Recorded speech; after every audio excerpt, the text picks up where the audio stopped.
Hey, what's up everybody? This is Muth24, and today I'm going to take a look at the second volume of the 3-in-1 editions of the Neon Genesis Evangelion manga.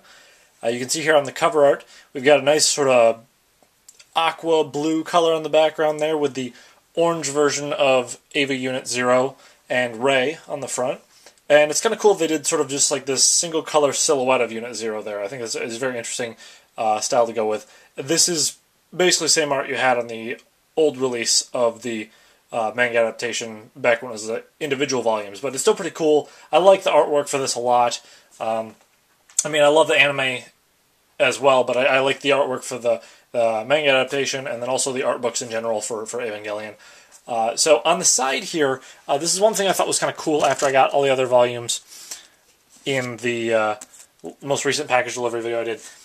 It actually carries on to the other volumes as well, where you have the words Evangelion spelled across the top, and then that bar, even though it's in different colors, goes all along the bottom there, and then you have obviously the 3 different numbers there, and you have different images for each one. The first one being Sakael, the second one being Sahaquiel, third one being Zeruiel, and the fourth one being Lilith there. So for the second volume, it follows a lot of the stuff that happens in the anime and also deviates a little bit. And I mentioned the first volume was basically just the first 5 or 6 episodes of the anime compiled into one 3-in-1 volume there. This one sees a little bit of breakaway there. The thing is, volumes 2 and 3 of this 3-in-1 collection are sort of a 2-part section of the story. And there's some differences in the story here that are subtle, and then also some that are pretty drastic.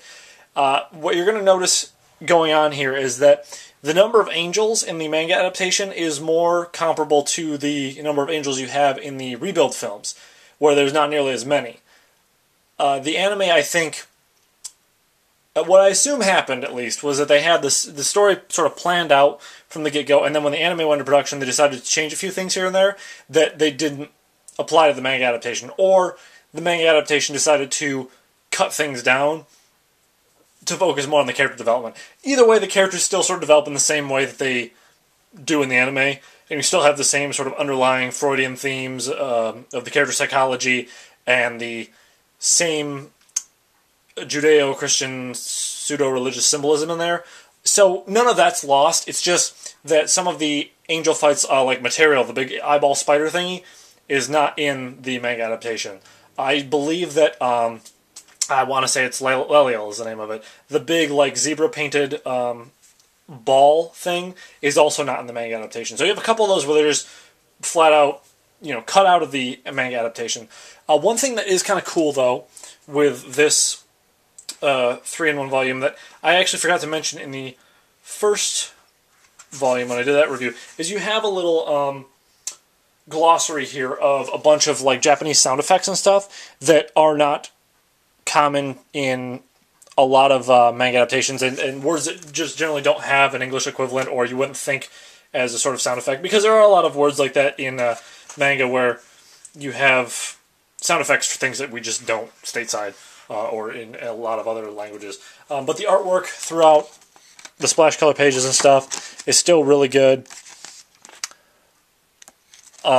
There's one of Asuka, and I just like the art in this in general, like I mentioned before. So this is where Asuka is introduced, and her introduction in the manga adaptation is a little bit different than the anime. It kind of starts off more or less the same, but we get to see a little bit of her sort of doing everyday things, interacting with Shinji in sort of just the way that, goofy preteen kids do, and that's sort of fun to just see something different like that. There's also some interviews here with the voice actors from the anime. Here's one of the voice of both Rei and Yui. And then you also have some secrets of Evangelion revealed here and there, where you have information about the AT field, about the angels, the Evangelions, and there's more of these in the later volumes, because that becomes more prominent, the whole like underlying theme of what's really going on here, what's really at play with these you know, real high gravity situations that the kids are being put in, and the whole scenario with the angels and with Sele and all that. So it's kind of cool to see that they give you a little bit of information there, and it is really interesting to read. Like, when I did my review of the Evangelion Platinum Perfect Series Collection DVDs that I have, that was one thing I complained about, was they tried to do some in-depth analysis there, and it just came off as really hokey and a bunch of just wild speculation on the part of the ADV staff. Whereas here, it's really well done. It's short, it's concise, but it's also handled in I think, a pretty good manner that it's both interesting and easy to follow. Now, this volume basically picks up, like I said, exactly where Volume 1 left off. You've got Asuka introduced, and then it ends around the time that the 13th Angel comes into play, which is, for anyone who's seen the anime and seen the rebuild films, is when Unit 3 gets taken over by the Angel. There are a couple key things that happen in this volume that are different in the way that they happen in the anime, and they're not as impactful here, I don't think, or not as frequently impactful, I guess is a better way to put it, as they are in the next two volumes. But there are like one or two things in here that happen that are much more heavy-hitting than they are in the anime, I think at least. And I really like the way they handled it here. And I definitely think that those events lead this manga adaptation to become a little bit darker a little bit earlier on than the anime did.